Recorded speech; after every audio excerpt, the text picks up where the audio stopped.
But I'm excited to be here with you talking about this issue of confidence and growing more confident in our faith. And then, of course, how that should express itself in extravagant worship. And all of that goes together to make a part of that sort of mission that we have as a church, that we want to help people who are far from God to trust and follow Jesus. Now just watch the money roll in.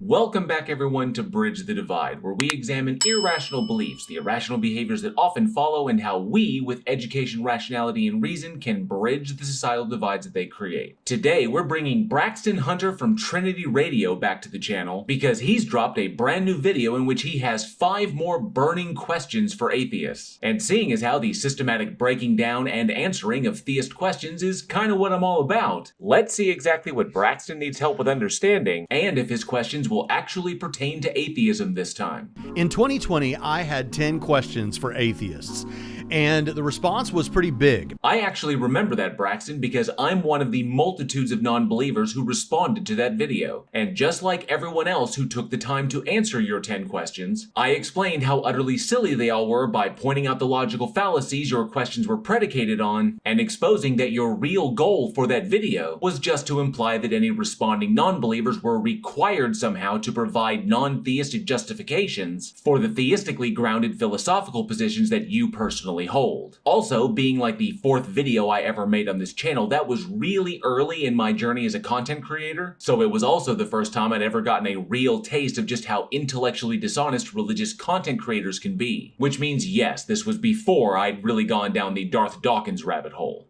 Ah, simpler times. I put my reaction to the videos that atheists made in response to it into a playlist on this channel that you can check out. And I still get answers to those questions to this day.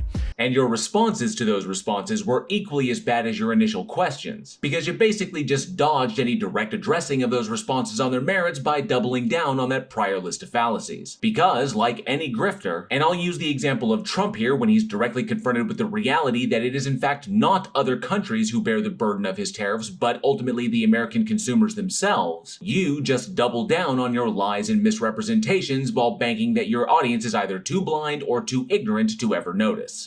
But now, as 2025 is upon us, I've got 5 questions for atheists in 2025. And even though I have precious little confidence that any of these questions will be related in any way to atheism itself, I will do my best to answer them as I did back in 2020. Given certain events and current debates in the worldview discussion arena. Seeing as how your video is titled 5 Questions for Atheists, and you just mentioned worldview discussions, I'm going to take your implication that atheism itself constitutes a complete worldview as the first red flag. If you're an atheist, I want to know what your answer is to these questions. So let's just jump right in.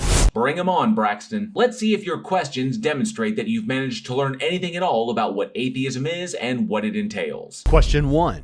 Cameron Bertuzzi over at Capturing Christianity. Oh, this is off to a fantastic start.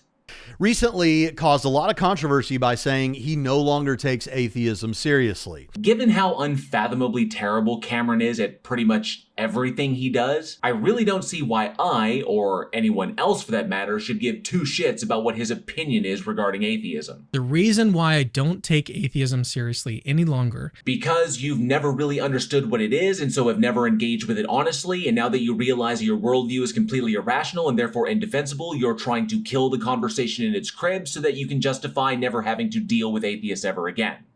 I'm guessing. is because even if we accept the atheist's strongest argument, which, given what atheism is, not holding the proposition that a God exists true and thus not believing such an entity exists, would be Schellenberg's argument from divine hiddenness, which is a logically valid argument that a God that is defined as all-loving does not exist and thus doesn't warrant belief. So, Cameron, if you happen to be defining your God as all-loving, that God doesn't exist per the logical contradiction. But you shouldn't worry yourself one little bit about that. There's a whole host of other fantastic gods out there that are waiting for someone just like you to come along and give them their forever home.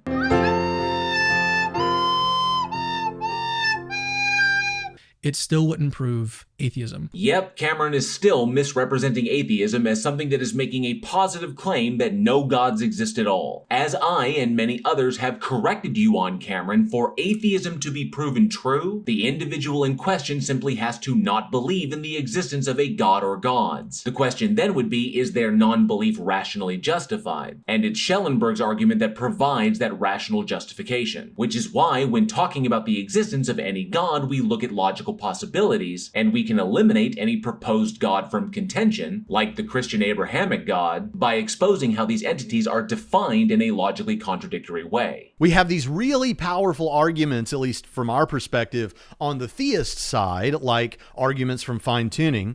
Yeah, that's a lie. The argument from fine-tuning, which is just a modernization of the classic teleological argument, is not a strong argument for the existence of any god, because it's predicated on the assumption that the universe is fine-tuned specifically for the existence of human beings, which is ultimately just a form of observer bias. I honestly cannot count the number of times you have been corrected on this, Braxton, which tells me that you're either willfully ignoring or you didn't learn a damn thing from any of your conversations with non-believers.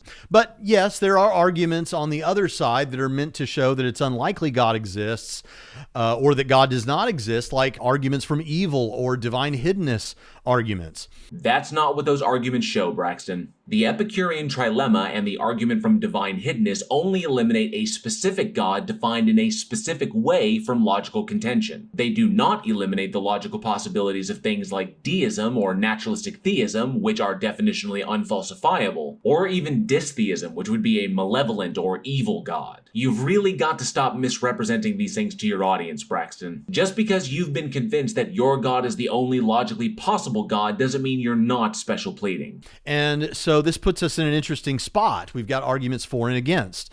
But as Philip Goff suggested recently, perhaps you have a God of limited power. For those who may be unfamiliar, Philip Goff is a British professor at Durham University who focuses primarily on philosophy of mind and consciousness. Goff is also an idealist philosopher, meaning that he holds to metaphysical idealism, which is the philosophical position that reality itself is fundamentally a mental construct, and that ideas, or even consciousness itself, is the highest form of reality and are the only things that can be considered real. This position is where the aphorism "perception is reality" is rooted. Now, because of this, idealism is often, although not always, accompanied by epistemic nihilism, that knowing the existence of anything independent of the mind is impossible. And while Goff has gone the route of exploring concepts like Christian atheism and religious naturalism, he today considers himself an adherent of a sort of heretical form of Christianity, which is really just his way of reconciling his personal need for a God character in his life with the lack of evidence that any such entity actually exists, and is precisely where his God of limited power idea comes from. This would mean you have really powerful arguments from God on the theist side, like the fine-tuning arguments,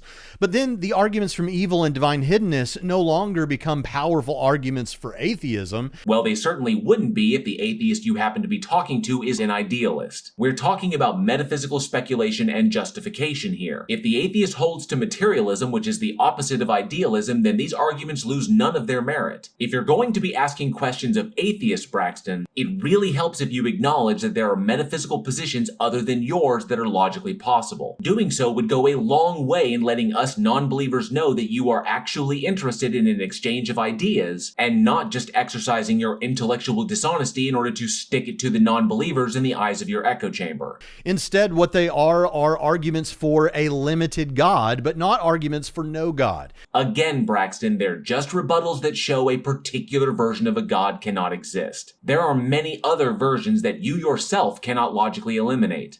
And so there's no reason to take atheism seriously, someone might decide. Yeah, and if they're misrepresenting atheism as logically entailing any one specific philosophical position, like both you and Cameron just did, then yes, they could decide that they don't need to take it seriously. But that would just be you assuming that your speculated metaphysical position is correct out of all others. Can you just get to your question already? So the question is Cameron wrong? And if so, why is he wrong? So, this question is solely about opinion and has nothing to do with atheism at all. First and foremost, Cameron can make any personal judgment call as to whatever he does or does not want to take seriously. And honestly, I could not care less about where his opinions lie. However, if he's making that judgment call as a result of his ignorance of or deliberate misrepresentation of atheism, then in this context, it's not really about him being wrong in any kind of moral sense. It would be about him being wrong because of his intellectual dishonesty or his ignorance. Which, secondly, tells us that this question, because of how you've worded it, Braxton, is, for lack of a better term, stupid. A more appropriate question to ask would be if Cameron's writing off of atheism is rationally justified. Then we could explore his possible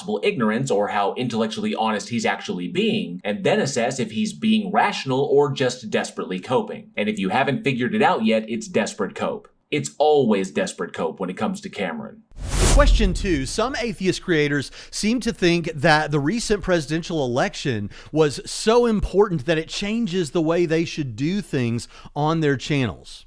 Watch. So again, this is a question that has nothing to do with atheism itself. And we're going to go ahead and skip this section for 2 reasons. First, Braxton plays 2 clips from atheist content creators. The first one is from Prophet of Zod, and the second one is from KRISTI BURKE. And it's important to note that the clipped moments Braxton uses here come from longer discussions as to why these 2 particular creators chose to change the scope of their channels in the wake of the last election. In Prophet of Zod's video, he speaks extensively about how he'd begun to feel burnt out creating what he felt was pretty much repetitive atheist content, that he'd been wrestling with the feeling that the subject matter just really wasn't all that pertinent to his own life anymore, the mental and emotional burdens that came with constantly chasing the ever-changing algorithm, and how the results of the election were the catalyst that he needed to begin building something new, something in which he focuses his content on broader topics and things that he personally enjoys in his life. For Prophet of Zod, he personally needed a change and he wanted to do something new. And in KRISTI's video, she talks extensively about how while she wasn't going to originally engage in political discourse because that wasn't the focus of her channel, the results of the election ultimately changed her mind, and she decided to open up her deconstruction content to cover political positions that are, at least in this country, merely extensions of extreme religious ideologies. For KRISTI, the political atmosphere simply became too important not to address. So while both Prophet of Zod and KRISTI expressed that the results of the election were a gut punch that left them extremely concerned for the future of non-believers in this country, they each took a different path in response to that reaction. And Braxton here chose to leave out all of that important context just so he could dishonestly frame snippets of their videos as being equivalent and thus justify asking his question, which is exactly what Prophet of Zod himself expressed in his own comment, in which he points out that Braxton's question is an insincere one because he already knows the answer to it and he's really just intending to stir the pot by promoting outrage. And by the way, both of these content creators do incredible work out in the world, so I went ahead and put the links to Prophet of Zod's brand spanking new channel Mr. Z and KRISTI's Instagram where she displays her amazing mural artwork down in the description. Why do you think that this election was so impactful to atheists in this way?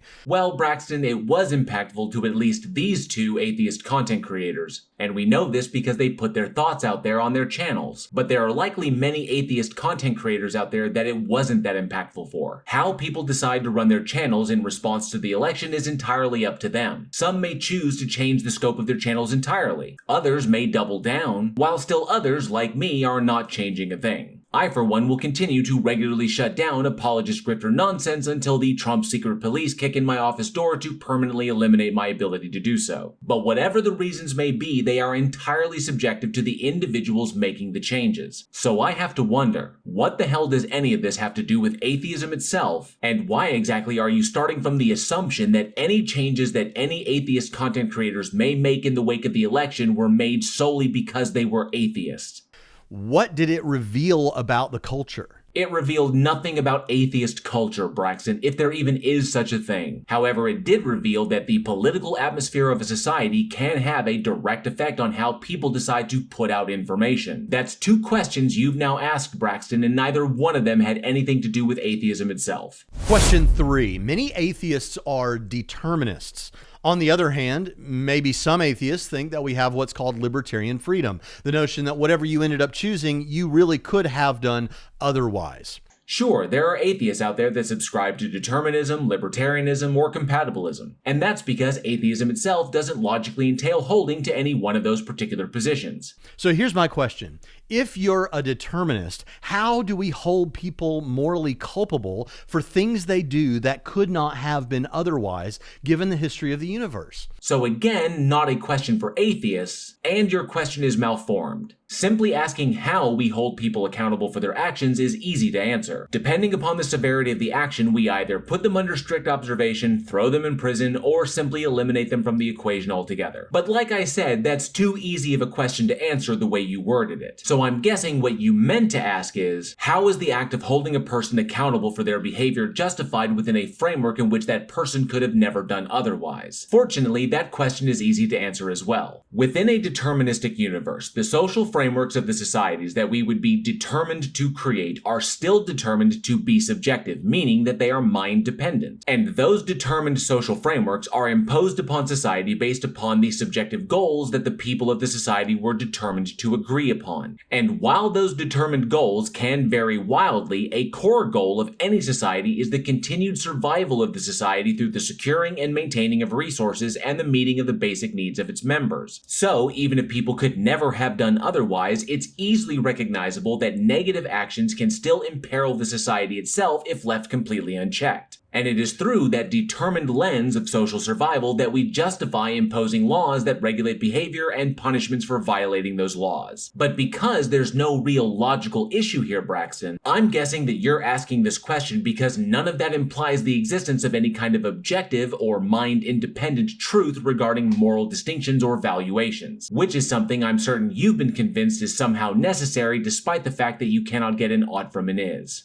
And if it is the case that you believe in free will of the libertarian sort, as an atheist, how is that possible without God? This is where the differentiation between moral relativism and moral realism comes into play, neither of which, by the way, are logically entailed by being an atheist. But ultimately, in the context here, moral realism or moral relativism being true are completely irrelevant. It wouldn't matter if moral valuations and distinctions are grounded in human empathy or some mind-independent source, because the justification for holding people accountable for their actions will still be in the context of the survival of the society itself. And we're going to go ahead and skip this section because it's just Braxton explaining, rather pretentiously, what compatibilism or soft determinism is. But for those who may not know, compatibilism is the idea that while human behavior is caused by prior conditions, voluntary actions are themselves free when there exist no external constraints. Which, of course, demands the question, what exactly is it that does or doesn't constitute an external constraint? But that is a discussion for another time. Because right now, Braxton is sneakily trying to change things up on us. I'm asking that question.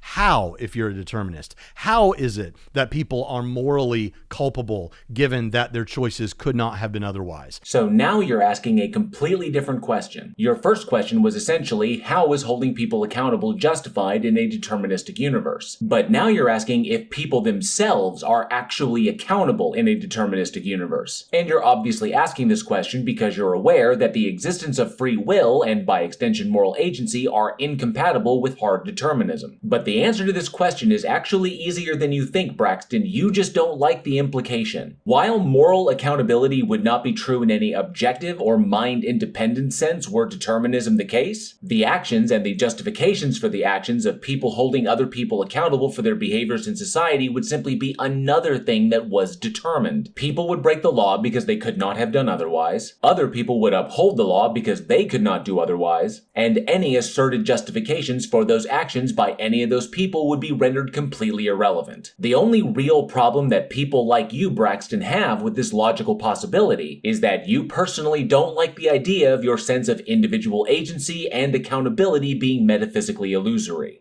And if you believe in free will, how is that possible without God? And that's the same answer as before, the subjectively desired survival of the society. Number 4, Richard Dawkins has long been praised by atheists as one of the 4 horsemen of the new atheism. The new atheism, Braxton? Could you be any more pretentious? Despite how you're presenting it here, new atheism was not some sort of grand movement. It's just a name given to a group of non-believers in which proponents focused aggressively on public visibility, activism, and direct interactions with an advocacy of science, critical reasoning, and a direct criticism of religion. Its rapid popularity in society is what gave rise to evangelicals throwing around terms like militant atheism and fundamentalist atheism, as well as adopting the once innocuous term scientism as a pejorative. That being said, while Richard Dawkins was a big name that was associated with new atheism, he's not like the CEO of atheism, so I honestly have no idea what he has to do with questions that are aimed specifically at atheists in general. But recently, he's caused some controversy with some comments about the trans debate. Yes, Dawkins has revealed himself to be an unabashed transphobe. Yes, that has caused controversy because that position is one of blatant anti-equality, which of course flies in the face of everything that New Atheism stood for in regards to humanism, equality, and equal representation within society. And just to be clear, Braxton, there is no trans debate. Trans people exist, they're human beings, and as such are deserving of all rights and protections that all human beings are granted de facto. For many atheists, he's right about science when it comes to young earth creationism versus evolution, but he's wrong when it comes to this current cultural debate. Given that this question is looking to be about personal opinions and not about atheism, I'll simply say this. The existence of trans individuals is not a matter of culture. Their unconditional acceptance by society is a matter of culture. And that is where Dawkins screwed up, because he attempted to cloak his personal inability to accept trans people for who they are with scientific grounding, which only served to demonstrate his ignorance or his unwillingness to accept the science that explains why trans people exist. And for further information on this, the link for Forrest Valkai's newest Sex and Sensibility video will be in the description. Do you personally think he's right or wrong, and why? So there's actually two ways I can consider Dawkins wrong here. The first is him being wrong in a scientific sense, and the second is him being wrong in a moral sense. In the scientific sense, yes, he is absolutely wrong because the things he claims are backed by science are in fact not backed by science. In a moral sense, as a moral relativist, while I do not hold that his actions are inherently moral or immoral, I subjectively conclude that he is morally wrong because his rhetoric has directly perpetuated the harming of trans individuals in society. Now, for this last question, there's a little bit of setup. Here's a quote from Robin Collins about the fine-tuning of the universe, and I'd like to know what your reaction to it is. For those of you who may not be familiar with that name, Robin Collins is an American philosopher who as of 2020 served as chair of the Department of Philosophy at Messiah University in the borough of Mechanicsburg, Pennsylvania. But if Mechanicsburg, Pennsylvania happens to ring a bell, that's because it's where the School of Supernatural Ministry is located that I mentioned a few videos back. Seriously, if you ever get the chance, take a look at Mechanicsburg, Pennsylvania, and see just how many religious education institutions call it their home. Now, Collins has taught philosophy at Messiah University, which itself is a private, interdenominational evangelical Christian university, since 1994 and has long been a leading advocate for the fine-tuning argument. It's also of note that Collins was a major contributor to Lee Strobel's propaganda piece, The Case for a Creator. But despite any of his credentials, Collins' position on fine-tuning has met with the same criticism that it always does. That it's predicated on nothing more than an assumption being made about the nature of human existence, and as such is just begging the question. And we're gonna go ahead and skip this massive section because it's literally 5 minutes of Braxton committing the watchmaker fallacy, which of course means he's just ignoring every single time that a non-believer has explained to him in excruciating detail why it's a fallacy. So here's the question. Are we wrong to think that this supports theism? If so, why? Yes, Braxton, you are wrong to conclude that fine-tuning supports theism. For one, it's a basic non sequitur, and two, because it's begging the question, on two different things no less. The first being your assumption that the existence of humans was something that was intended to happen, and the second being the very existence of your God that would be required to do any of the things you think it do. It also must be noted that this question has nothing to do with atheism and everything to do with if someone holds to necessitarianism or regulatory theory. And seeing as how regulatory theory is the most parsimonious of the two, and unlike necessitarianism is not circular at its core, your conclusion of theism, or more specifically your version of theism, is just begging the question of the existence of your God to do all the things that you think it do. Anyone else getting rim job flashbacks now? But just to cover our bases, if necessitarianism were true, it would not logically entail that your God exists. At best, it just supports naturalistic deism, or maybe even simulation hypothesis if you're into that stuff. And as I suspected, Braxton's questions for atheists literally had nothing to do with atheism itself, which leads me to agree with Prophet of Zod's assessment that Braxton was never really interested in an exchange of ideas, and his real goal for this video was just to bait responses for more visibility. But since that increased visibility will only serve to show others how intellectually dishonest he is, I have no problem obliging him. Now, for any of you who have made it this far in the video, you know that this is the part where I typically expound on how we can and why we should bridge the divide. But recently, I've gotten a number of comments from viewers of my content that don't seem to really understand what I mean by that, and so they tend to view my often acerbic style as doing the exact opposite of that. So I'm going to take this moment to straighten that out. The divide that I'm attempting to bridge with my content is rarely, if ever, with the individual I'm responding to. It's with you, the audience. And I do this by directly addressing the single greatest cause for that completely unnecessary division: the extolling of willful ignorance, reality denialism, and harmful us versus them mentalities as virtues through acts of authoritative manipulation, such as stringent behavioral, informational, thought, and emotional controls by individuals who present themselves as believers but whose interests solely lie in the maintaining of that control and the profits it elicits for them. As cliche as it may sound, it has long been my position that both believers and non-believers can coexist under the societal banner of secular humanism, and that the championing of one group's fallacious ideologies over the entire whole of that society, that the glorification of one group's behaviorally conditioned beliefs over the factual common denominator of being a member of the human species, will ultimately lead to a greater harm for the multitudes of outgroups and the inevitable ruin of that desired equitable society. And while my personal style may not be for everyone, it's honestly not something I really concern myself with, my intentions should be absolutely clear. It is my subjective position that believers and non-believers alike should have ready and constant access to the tools and information they need that will aid them in further protecting themselves from predatory individuals who seek only to prey upon their ignorance and fear. So yes, any lack of tact that one may perceive on my part when I'm taking these individuals to task should be construed as intentional. And that's because the only way we will ever really bridge any divides here is by exposing and eliminating the influence of those individuals whose only desire is to maintain those divisions. Divisions that they require to sustain their control over others and their bank accounts. Believers and I may disagree vehemently on many things, but I think I'm pretty safe in saying that a society with greater awareness and thus less conmen, grifters, and charlatans ultimately works to the benefit and progress of everyone, regardless of what side of the argument they happen to be on. Thank you all for watching. I hope you enjoyed the video, and if you did, please like, share, and subscribe, and hit that bell for notifications. And be sure to leave a comment below. I love reading your responses, and those interactions help with the dreaded algorithm. Don't forget, March is Disability Awareness Month. The link to where you can support these important efforts is down in the description. And if you like what you saw here and would like to support this channel further, a link to channel membership and to get yourself some official Bridge the Divide gear are also in the description. Thank you all so much for your continued support of this channel, and as always, be safe, be excellent to each other, and together we can bridge the divide.